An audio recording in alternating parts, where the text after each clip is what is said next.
Parliament ఎన్నికల campaign జరుగుతున్నటువంటి తీరు మీద, అట్లనే ప్రధానమంత్రి నరేంద్ర మోడీ లాంటి నాయకుల ప్రసంగాల మీద ఎన్నికల కమిషన్ వ్యవహరించినటువంటి తీరు అనేక అనుమానాలకు అవకాశం. ఎన్నికల కమిషన్ పక్షపాత ధోరణితో వ్యవహరిస్తున్నది అనేటువంటి ఆరోపణలకు తావిచ్చింది మనం చూసాం. అంతటితో ఆగలేదు. పోలింగ్ జరిగిన రోజు, పోలింగ్ టైం అయిపోయిన తర్వాత పోలైనటువంటి ఓట్ల పర్సంటేజీకి, అట్లానే తుది ఓటింగ్ పర్సంటేజీ ప్రకటించడానికి మధ్య 6 రోజుల నుంచి 10 రోజుల మధ్య సమయం తీసుకున్నారు. ఇది కూడా అనేక సందేహాలు బలపడడానికి అవకాశం ఇచ్చింది. వీటిలో దేనికి కూడా ఎన్నికల కమిషన్ నుంచి సంతృప్తికరమైనటువంటి సమాధానం లేదు. ఇప్పుడు మీడియాలో వచ్చినటువంటి వార్తలు, సోషల్ మీడియాలో వచ్చినటువంటి వార్తలు, వ్యక్తం అవుతున్నటువంటి ఆందోళనలు చూస్తూ ఉంటే ఈ అనుమానాలు మరింత బలపడతా ఉన్నాయి. పోలైన ఓట్లకు, కౌంట్ చేసిన ఓట్లకు మధ్యన చాలా పెద్ద తేడా ఉన్నది అని ఇప్పుడు వార్తలు వస్తున్నాయి. పోలైన ఓట్ల కంటే కౌంట్ చేసినటువంటి ఓట్లు 5 లక్షల నుంచి 5,14,00,000 వరకు ఉన్నాయనేటువంటి ఆరోపణలు వస్తున్నాయి. రకరకాల ఆరోపణలు వస్తున్నాయి. కనీసం 5 లక్షల ఓట్ల తేడా ఉందనే దగ్గర నుంచి 5,14,00,000 ఓట్లు అదనంగా లెక్కించారు అన్నంత వరకు కూడా ఈ అభిప్రాయాలు, ఈ వార్తలు, ఈ ఆరోపణలు మీడియాలో మనం చూస్తున్నాం. ఇది చిన్న విషయం కాదు. ఇంత వస్తూ ఉంటే వీటి మీద స్పష్టమైనటువంటి వివరణ ఇచ్చి తాను నిష్పక్షపాతంగానే ఎన్నికలు నిర్వహించామని రుజువు చేసుకోవాల్సినటువంటి బాధ్యత ఎన్నికల కమిషన్కు లేదా? 5 లక్షల నుంచి 5 కోట్ల వరకు ఓట్లు అదనంగా పోల్డ్ ఓట్స్ లెక్కించారు అని అంటే 5 కోట్లు అంటే దిగ్భ్రాంతికరమైంది. అదే నిజమైతే అసలు 5 లక్షల ఓట్లైనా తేడా ఎట్లా వస్తాయనేది పాయింట్. 5 ఓట్లు తేడా ఎట్లా వస్తాయనేది పాయింట్. తేడా వస్తున్నాయంటేనే ఏదో జరిగి ఉండొచ్చు అనేటువంటి అనుమానం సహజంగా వస్తుంది. పోల్డ్ ఓట్స్కి, కౌంటెడ్ ఓట్స్కి మధ్యన తేడా ఉండే అవకాశం ఉంది. పోలింగ్ పర్సంటేజీ అదే రోజు ప్రకటించిన దానికి తుది పర్సంటేజీకి తేడా ఉండే అవకాశం ఉంది. అందులో సందేహం లేదు. పోలింగ్ పర్సంటేజీ సాయంత్రం 5 గంటల వరకు పోలింగ్ అని అఫీషియల్గా చెప్పినప్పుడు సాయంత్రం 5 గంటలకి ఎంత పోల్ అయిందో చెప్తారు. అది మొదటి దఫా చెప్పేటువంటి పోలింగ్ పర్సంటేజీ వివరం. కానీ ఒకసారి 5 గంటల సమయానికల్లా కాంపౌండ్ లోపలికి చేరుకున్నోళ్ళు, వాళ్ళు 100 మంది ఉన్నా 1000 మంది ఉన్నా వాళ్ళందరూ ఓటు చేసేంత వరకు అవకాశం ఇవ్వాల్సి ఉంటుంది. కాబట్టి రాత్రి 11 అయినా 12 అయినా వాళ్ళందరూ ఓటేసిన తర్వాతనే పోలింగ్ బూత్ క్లోజ్ చేయాల్సి ఉంటుంది. అందువల్ల ఫైనల్ ఓటింగ్ పర్సంటేజ్ ఖచ్చితంగా ముందు ప్రకటించిన దానికంటే ఎక్కువ ఉంటుంది. కానీ ఎంత ఎక్కువ ఉంటుంది? 1% ఉండొచ్చు, 0.5% ఉండొచ్చు. కానీ 5%, 6% తేడా వచ్చింది. ఇంత శాతం ఎట్లా తేడా వస్తుంది అనేటువంటి ప్రశ్నకు ఎన్నికల కమిషన్ సమాధానం సక్రమంగా లేదు. అంతేకాదు, రాత్రి 11కో 12కో కొన్ని బూతుల్లో ఎక్కువ మంది కాంపౌండ్లో చేరడం వల్ల పోలింగ్ కొనసాగింది. అందుకని తుది పర్సంటేజీ ప్రకటించడానికి కొంత టైం పట్టింది. అంటే ఎంత టైం పట్టాలి? బ్యాలెట్ పేపర్లు వాడినప్పుడే 24 గంటల్లో, మ్యాక్సిమం 48 గంటల్లో ఫైనల్ ఓటింగ్ పర్సంటేజ్ చెప్పావు. కానీ ఈసారి జరిగింది ఏమిటి? ఫైనల్ పర్సంటేజ్ చెప్పడానికి 1 వారం రోజుల టైం ఎందుకు తీసుకుంటుంది? ఈసారి ఎలక్ట్రానిక్ ఓటింగ్ మిషన్స్, బటన్ నొక్కితే క్షణాల్లో ఫైనల్ ఫిగర్ రావాలి కదా మనకు. ఎప్పుడు ఓటింగ్ కంప్లీట్ అయితే అప్పుడు దాన్ని సీల్ చేస్తారు. అప్పుడు పోలింగ్ ఏజెంట్స్తో సంతకాలు తీసుకుంటారు. ఫైనల్గా పోలైనటువంటి ఫిగర్ కూడా అక్కడ రాస్తారు. కాబట్టి అది ఎలక్ట్రానిక్ సిస్టమ్ అయినప్పుడు బటన్ నొక్కితే పోలింగ్ అయిపోయినటువంటి నిమిషాల్లో మొత్తం పర్సంటేజ్ చెప్పగలగాలి. లేదు, కొన్ని బూతుల్లోనైనా రాత్రి 12 దాకా 1 గంట దాకా పోలింగ్ అయింది అనుకుంటే తర్వాత రోజు ఉదయం ఫైనల్ ఫిగర్ చెప్పొచ్చు. కానీ 1 వారం రోజుల టైం ఎందుకు తీసుకున్నట్టు, 10 రోజుల టైం ఎందుకు తీసుకున్నట్టు? దీనికి ఎన్నికల కమిషన్ సమాధానం చెప్పలేకపోతుంది. ఎలక్ట్రానిక్ ఓటింగ్ సిస్టమ్ అంటున్నాం మనం. ఆధునిక శాస్త్ర సాంకేతిక పరిజ్ఞానం, మరి క్షణాల మీద సమాచారం ఇవ్వాల్సింది ఎందుకు ఇంత ఆలస్యమైందంటే జవాబు ఎందుకు లేదు? ఇది అనుమానాలకు అవకాశం ఇవ్వదా? ఇప్పటికే ఈవీఎంస్ మీద అనేక అనుమానాలు జనానికి ఉన్నాయి. అనుమానాలు వ్యక్తం చేసినప్పుడు శాస్త్ర సాంకేతిక పరిజ్ఞానాన్ని అమెరికా వాడిన తర్వాతనే మనం వాడాలనా, జపాన్ వాడిన తర్వాతనే మనం వాడాలా, ముందు మనం ఎందుకు వాడకూడదు అనేటువంటి వాదనలు వచ్చినాయి. ఓకే, ముందు మనమే వాడదాం అనుకుందాం. మరి ఇన్ని సందేహాలు వస్తూ ఉంటే వీటికి నివృత్తి చేయాల్సిన బాధ్యత ఎన్నికల కమిషన్ మీద లేదా? కేంద్ర ప్రభుత్వానికి బాధ్యత లేదా? ప్రధానమంత్రికి బాధ్యత లేదా? ఎన్నికల కమిషన్కు బాధ్యత లేదా? ఇన్ని సందేహాలకు తావు ఏర్పడుతున్నప్పుడు అసలు మౌనంగా ఏమాత్రం సమాధానం చెప్పకుండా ఏమీ పట్టనట్టుగా ఎట్లా ఉంటారు? 143 కోట్ల మంది ప్రజలను కన్విన్స్ చేయాల్సిన బాధ్యత ఎవరిది? ప్రజాస్వామ్యం మీద, పోలింగ్ జరిగిన తీరు మీద, ఎన్నికలు జరిగిన తీరు మీద విశ్వాసం కల్పించాల్సినటువంటి బాధ్యత ఎవరిది? ఎన్నికల కమిషన్ తన పారదర్శకతను తాను రుజువు చేసుకోవాలి కదా, ప్రజలకు జవాబుదారీగా ఉండాలి కదా. 5 లక్షల 5 కోట్ల పక్కన పెడితే అసలు తేడా ఎట్లా వస్తుంది? తేడా అంటూ వస్తే పోలైన ఓట్ల కంటే కౌంట్ చేసిన ఓట్లు తక్కువ ఉండాలి, లేదా సమానంగా ఉండొచ్చు. ఎక్కువ ఉండడానికి అవకాశం ఎట్లా ఉంటుంది? తక్కువ ఎందుకు ఉంటాయి అని అంటే, పోలైన ఓట్లలో ఏదైనా ఒక టేబుల్ మీద పోల్డ్ ఓట్స్కి చివరికి కౌంట్ చేసే రోజు కనపడుతున్న ఓట్లకి తేడా కనపడితే ఆ బంచ్ ఆ ఈవీఎం మిషన్ని పక్కన పెట్టేస్తారు, దాన్ని కౌంట్లోకి తీసుకోరు ఎన్నికల కమిషన్ నిబంధనల ప్రకారం. అట్లా కొన్ని ఈవీఎంస్ని పక్కన పెట్టాల్సి వస్తే ఏమవుతుంది? పోలైన ఓట్ల కంటే కౌంట్ చేసిన ఓట్లు కొంత తగ్గుతాయి. దాన్ని అర్థం చేసుకోవచ్చు. ఇలాంటి వివాదాస్పదమైనటువంటి ఈవీఎంస్ని పక్కన పెట్టడం వల్ల కొన్ని ఓట్లు తగ్గుతాయి. ఎస్, తగ్గొచ్చు. కానీ ఇక్కడ పెరిగినాయి అంటున్నారు. మీడియాలో, కొన్ని పత్రికల్లో, కొన్ని ఛానల్స్లో, సోషల్ మీడియాలో కొంతమంది 5 లక్షల చిల్లర ఓట్లు తేడా వచ్చినాయి అంటే, కాదు 5,14,00,000 వరకు తేడా వచ్చింది, పెరిగినాయి అని చెప్పేసి వార్తలు వస్తున్న నేపథ్యం. ఎట్లా పెరుగుతాయి?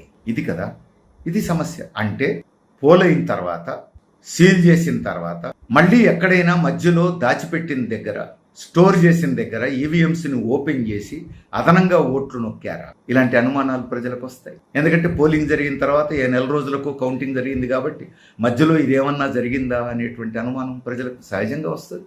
లేదు, తెలంగాణ రాష్ట్ర ముఖ్యమంత్రి రేవంత్ రెడ్డి ఒక అభిప్రాయం చెప్పారు. అవసరమైన ఈవీఎంస్ కంటే ఒక 15% ఈవీఎంస్ అదనంగా పెడతారు. ఏదైనా ఈవీఎం పనిచేయకపోతే అప్పటికప్పుడు దాని స్థానంలో కొత్త ఈవీఎం పెట్టడానికి వీలుగా స్పేర్లో పెట్టుకుంటారు అన్నారు. ఫైనల్గా స్టోర్ రూమ్లో దాచిపెట్టేటప్పుడు ఆ స్పేరు ఈవీఎంస్ని ఈ పోలింగ్ జరిగిన ఈవీఎంస్ని కలిపి పెడతారు అన్నారు. ఒకవేళ అదే జరిగితే స్పేర్లో పెట్టినటువంటి ఈవీఎంస్లో ఏమైనా అదనంగా ఓట్లు గుద్దుకొని ఈవీఎంస్ని ఒకదాని స్థానంలో ఇంకొకటి పెట్టి లెక్కిస్తున్నారా? ఇలాంటి అవకతవకలు జరగడానికి అవకాశం ఉంది అనేటువంటి అభిప్రాయం ఆయన వ్యక్తం చేశారు. మరి ఇలాంటి అనుమానాలు ప్రజలకు కూడా కలుగుతాయి కదా. మరి ఈ అనుమానాలన్నీ నివృత్తి చేయాల్సిన బాధ్యత ఎన్నికల కమిషన్కు ఉంటుంది. ఇలాంటి అనేక అనుమానాలు వస్తున్న నేపథ్యంలోనే, అసలు ప్రారంభంలోనే ఈవీఎంస్ మనం నమ్మొచ్చా లేదా అనేటువంటి సమస్య ముందుకొచ్చినప్పుడు కొన్ని పార్టీలు నిర్దిష్టమైనటువంటి ప్రతిపాదనలు పెట్టినాయి. వీవీప్యాట్లు ప్రింటెడ్గా కూడా రావాలి, ఓటేయగానే ప్రింటెడ్గా కూడా ఒక స్లిప్ రావాలి, నా ఓటు దేనికి పడ్డదో ఒక స్లిప్ నాకు రావాలి అని. దానివల్ల ఏమవుతుంది? ఫైనల్గా కౌంట్ చేసినప్పుడు ఏమైనా అనుమానాలు వస్తే, తేడాలు వస్తే, అప్పుడు ఈవీఎంస్లో పడ్డ ఓట్లను ఈ వీవీప్యాట్లు స్లిప్లను పోల్చి చూసేందుకు అవకాశం ఉంటుంది. అప్పుడు తేడా ఏమన్నా ఉంటే బయటపడుతుంది. ఈ కోరికను ఎన్నికల కమిషన్ తిరస్కరించింది. ఎందుకు తిరస్కరించాలి?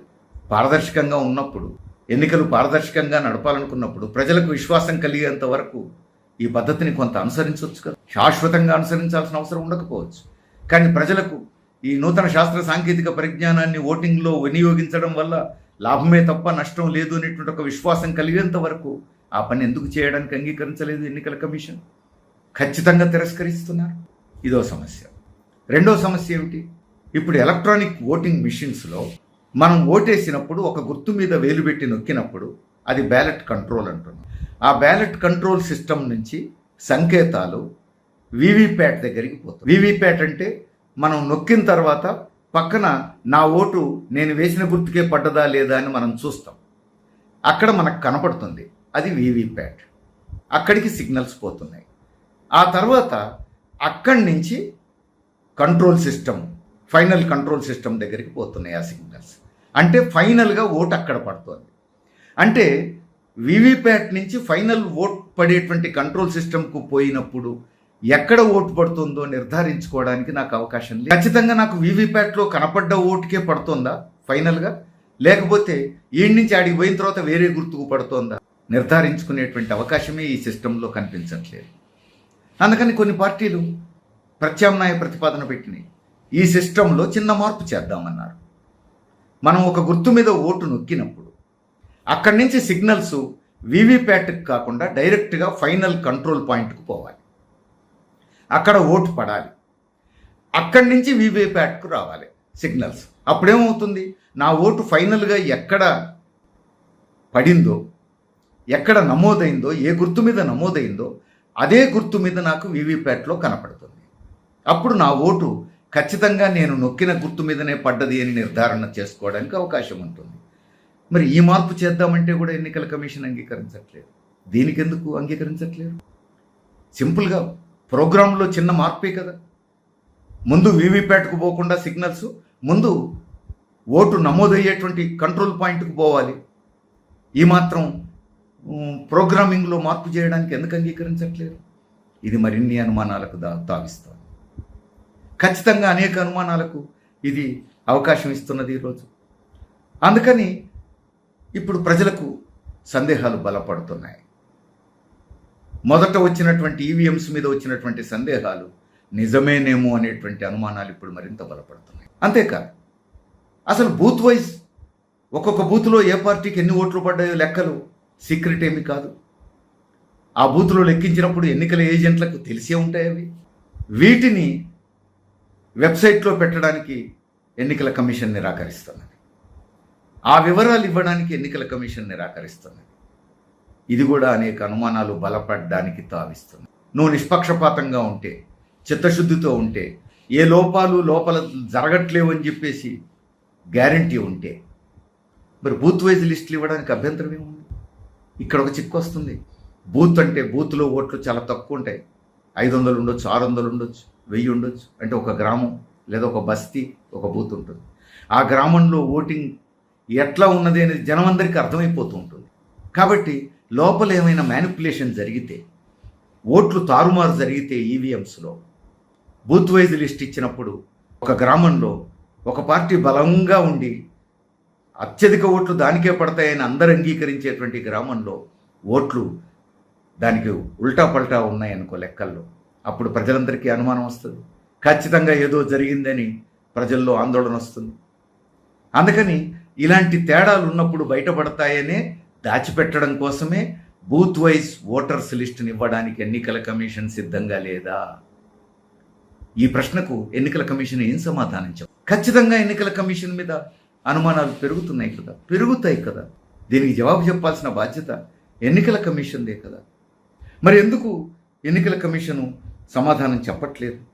ఎన్నికల కమిషన్ ఎందుకు సమాధానం చెప్పట్లేదు? ఎందుకు దాటవేస్తోంది? ఎందుకు మొండిగా వ్యవహరిస్తోంది? ఇవన్నీ కూడా సీరియస్గా ఆలోచించాల్సినటువంటి విషయాలు. ఇప్పుడు సోషల్ మీడియాలో వచ్చిన, పత్రికల్లో వచ్చిన, టీవీల్లో వచ్చిన ఏవో కొన్ని బూతుల్లో లెక్కలు తేడా కనపడబట్టే కదా వాడు బయటకు వచ్చి ఎన్నికల పోలింగ్ ఏజెంట్లు, కౌంటింగ్ ఏజెంట్లు బయట ఓపెన్గా చెప్పబట్టే కదా ఈ తేడాలు కనపడేది. మరి ఎందుకు కనపడుతున్నాయి? వీటిని ఎట్లా ఇగ్నోర్ చేస్తారు? దేశంలో అనేక ప్రాంతాల్లో వచ్చిన వాటిని ఆయా ప్రాంతాల్లో ఉన్న విలేకరులు పంపినటువంటి సమాచారాన్ని క్రోడీకరించి ఆ పత్రికలు లేదా ఛానళ్ళు, ఆ సోషల్ మీడియా వేదికలు లేదా యూట్యూబ్ ఛానళ్ళు క్రోడీకరించి ఫిగర్స్ చెప్తుంటారు. కాబట్టి డెఫినెట్గా ప్రజల్లో ప్రజాస్వామ్య ప్రక్రియ మీద కలుగుతున్నటువంటి అనుమానాలు, బలపడుతున్నటువంటి సందేహాలను నివృత్తి చేయాల్సిన బాధ్యత ఎన్నికల కమిషన్ మీద ఉన్నది. ప్రజాస్వామ్యం మీద విశ్వాసాన్ని పెంచాల్సిన బాధ్యత ఎన్నికల కమిషన్ మీద ఉన్నది. ఎన్నికల కమిషన్ ప్రజలకు జవాబుదారీ, ప్రధానమంత్రికి జవాబుదారీ, లేకపోతే అధికార పార్టీకి జవాబుదారీ అనుకుంటే పొరపాటు. ఇది ప్రజలకు జవాబుదారీ. కానీ ఇప్పుడున్న ఎన్నికల కమిషన్ ప్రజలకు జవాబుదారీ అనుకోవట్లేదు. ప్రజల్లో వచ్చే సందేహాలను ఏమాత్రం ఖాతరు చేయట్లేదు. మీడియాలో వచ్చేటువంటి వివరాలను ఏమాత్రం లెక్క చేయట్లేదు. తాను చేయదలుచుకున్నది చేస్తాననేటువంటి పద్ధతుల్లో ఎన్నికల కమిషన్ వ్యవహరిస్తూ ఉన్నది. ఇదే మరిన్ని అనుమానాలు బలపడడానికి తావిస్తున్నది. మరి ఇంత మొండిగా ఎన్నికల కమిషన్ వ్యవహరిస్తున్నప్పుడు, ప్రధానమంత్రి నరేంద్ర మోడీ కూడా నోరు విప్పనప్పుడు మరి దీనికి పరిష్కారం ఏమి? కొంతమంది సందేహాలు చెప్తున్నారు. దేశమంతా మొత్తం ఈవీఎంస్లో ఇట్లాంటి మానిపులేషన్స్ చేస్తే అర్థం కాకుండా ఉంటుందా అని. దేశమంతా అన్ని ఈవీఎంస్లో మ్యానిపులేషన్స్ చేసేంత తెలివి తక్కువ వాళ్ళు ఉంటారా అనేటువంటి ఇంకొక అభిప్రాయం కూడా వ్యక్తం అవుతాం. ఓ 5,000 ఓట్ల తేడాతో ఓడిపోతామనో, 10,000 ఓట్ల తేడాతో ఓడిపోతామనో డౌట్లు ఉన్నటువంటి బూతుల్లో నియోజకవర్గాల్లోనే ఇలాంటి ప్రక్రియ జరిగే అవకాశం ఉంది. ఎందుకంటే ఇప్పుడు సెఫాలజిస్టులు వచ్చారు, సర్వే సంబంధించినటువంటి శాస్త్రీయ పద్ధతులు చాలా డెవలప్ అయి ఉన్నాయి. ప్రతి అభ్యర్థి, అనేక రాజకీయ పార్టీలు తమకు ఓట్లు ఎన్ని పడతాయి ఎన్ని పడవు అని చెప్పేసి శాస్త్రీయంగా సర్వేలు చేయించుకుంటున్నారు. కాబట్టి ఆ సర్వే ఫలితాల ఆధారంగా 5,000, 10,000, 15,000 తేడాతో ఓడిపోతాము అనుకున్నటువంటి చోట్ల ఇలాంటి మ్యానిపులేషన్స్ చేసే అవకాశం ఉందేమో. సరిగ్గా ఇలాంటి మ్యానిపులేషన్స్కి అవకాశం అధికార పక్షానికే ఉంటుంది కదా, కేంద్రంలో అధికారంలో ఉన్నోళ్ళకే ఉంటుంది కదా. కాబట్టి ఇప్పుడు నరేంద్ర మోడీ ప్రభుత్వం మీద అనుమానాలు సహజంగా వస్తాయి, బీజేపీ మీద అనుమానాలు సహజంగా వస్తాయి, ఎన్నికల కమిషన్ వ్యవహరిస్తున్నటువంటి తీరు మీద అనుమానాలు సహజంగా వస్తాయి. అందుకని ఇన్ని అనుమానాలు వస్తున్నప్పటికీ, ఇంత బలమైనటువంటి అభిప్రాయాలు వస్తున్నప్పటికీ ఏకపక్షంగా వ్యవహరిస్తున్నారు. ఇలాంటి ఎన్నికల కమిషన్ ప్రజలకు జవాబుదారీ ఉండేట్టు చేయాలన్నా, ప్రభుత్వం దిగి రావాలన్నా ప్రజలు కదలాల్సిన అవసరం ఉంది, ప్రజలు చైతన్యవంతులు కావాల్సిన అవసరం ఉంది.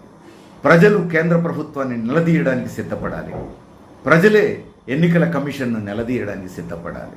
ఇది కొంతమంది వ్యక్తులు, కొన్ని మీడియా సంస్థలు లేదా కొన్ని రాజకీయ పార్టీలు స్టేట్మెంట్ ఇచ్చినంత మాత్రాన ఇది పరిష్కారం అయ్యేది కాదు.